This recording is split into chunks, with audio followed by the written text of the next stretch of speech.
And as the search for more than 24 missing girls enters its second full day, hundreds of first responders and searchers remain on the scene there and around Kerrville. I want to bring in Andrew Tull. He is a volunteer with Texas Search and Rescue who has been on the ground in Texas since the beginning of this tragedy. He's also the chairman of the board with Texar. Welcome to the show, Andrew. I know it's been an exhaustive few days. I really appreciate your time.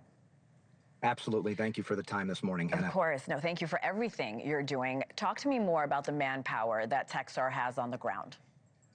We went from a handful of folks about 30 hours ago to we've got 55 folks that are fully certified and trained, ready to go. We've got half a dozen canines. We've got 6 different boats with crews that are out as well, and more are coming from all over the state. So people are driving anywhere from 2 to 6 to 8 hours to make sure that they're bringing their kits, they're bringing their materials, and they're bringing their training to bear so that we can find and reunite families together in as timely of a manner as possible. And we know timing is crucial as we move past 48 hours since the Guadalupe River overflowed its banks. How long will personnel remain on the ground?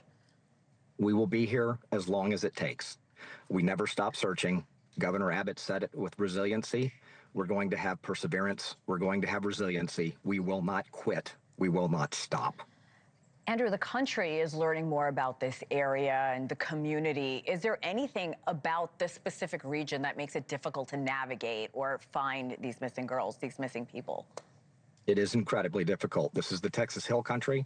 We have some of the most unique and treacherous type activities or terrain that exists right now. You would go from a flat ground to literally looking up where you were going to be underwater in 30 hours ago, 40 hours ago, we would have been 20, 25 feet underwater, which now has receded. And there are incredible debris fields that all need to be checked, that all need to be searched. And we are methodically working with thousands of other partner agencies in cooperation, making sure that we're getting as many boots on the ground as possible to search every available area and use every means that we've got at our training to find these folks. Andrew, how would you compare this catastrophic event in Central Texas to others that you have been on the ground for?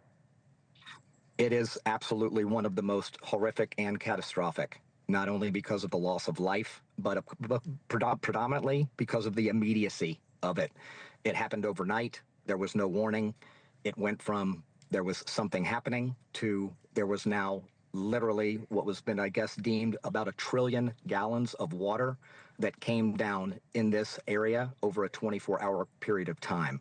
That amount of volume is simply unfathomable, and how that all gathers and then rushes into streams. You've got the Guadalupe River, which is normally a pretty placid, good river to enjoy yourself with, became an absolute torrent that was taking everything in its path, including that home that was mentioned just a few minutes ago, and a number of people down that they had absolutely no warning whatsoever.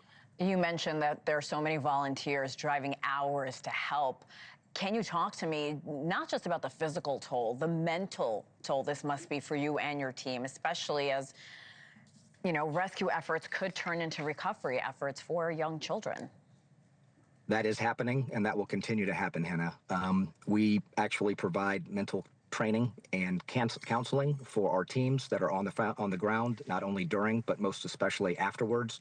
It is a huge psychological toll. It is a huge mental toll. And yet right now we are focusing on that task which is at hand, and our mission is going to be to find folks.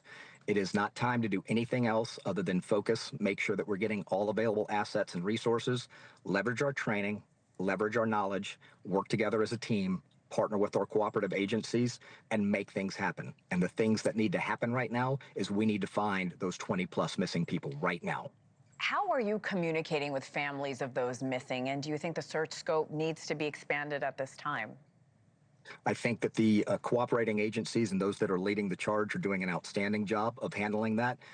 Our team at Texas Search and Rescue, or Texar, is doing whatever we can to make sure we're supporting their efforts. We're going to continue to coordinate with them logistically. We're going to continue to coordinate them with all of our assets. We're going to go where they need us to go. We're going to go whatever the highest probability areas are. And when those have been searched, we'll go to the next one, and then the next one, and the next one, and the next one after that. We will not stop until we have everything and everybody accounted for. Thank you for watching. Subscribe below and download our NewsNation app right now on your phone, and you will get fact-based, unbiased news for all Americans.